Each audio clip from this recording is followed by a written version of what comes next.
Guys, I want to talk to you about this book. This is Nobody's Girl by Virginia Giuffre. She was one of Jeffrey Epstein's victims. She died earlier this year, but this was published posthumously, and I just finished it. And I would want to talk about it anytime, but it's so relevant right now with Mike Johnson's continued refusal to swear in Adelita Grijalva, historic at this point, because he doesn't want that final vote that would help release the Epstein Files. I mean, it is totally arguable at this point that the United States government is still shut down to prevent more information about this coming out. We are facing an unbelievable coordinated obstruction campaign from everybody in the Republican Party, with maybe 4 exceptions. It's really staggering and deeply upsetting. But once you've read this book, it becomes like intolerable. I'm going to show you at the end of this video just how deeply upsetting it was to read this book. You'll understand. Just wait till the end. But it is violently sickening.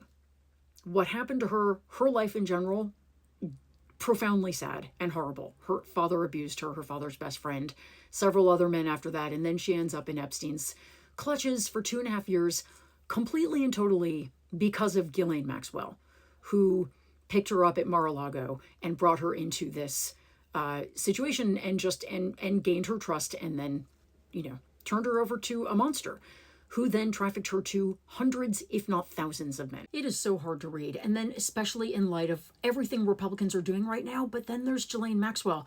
I kept reading this and thinking about Trump saying about her, "I wish her well." Ghislaine Maxwell, who Giuffre refers to as the apex predator in this situation. She's honestly painted as worse than him.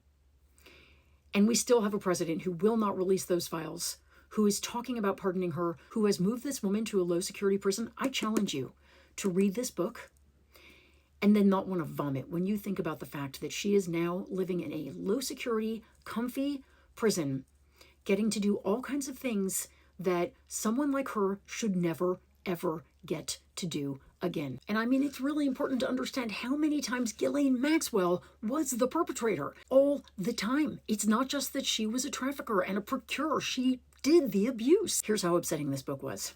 I was sitting and reading it in the living room one day, and then Mike and I went out, came back, and my dog, who has never touched a book or expressed any interest in a book in her life, did this.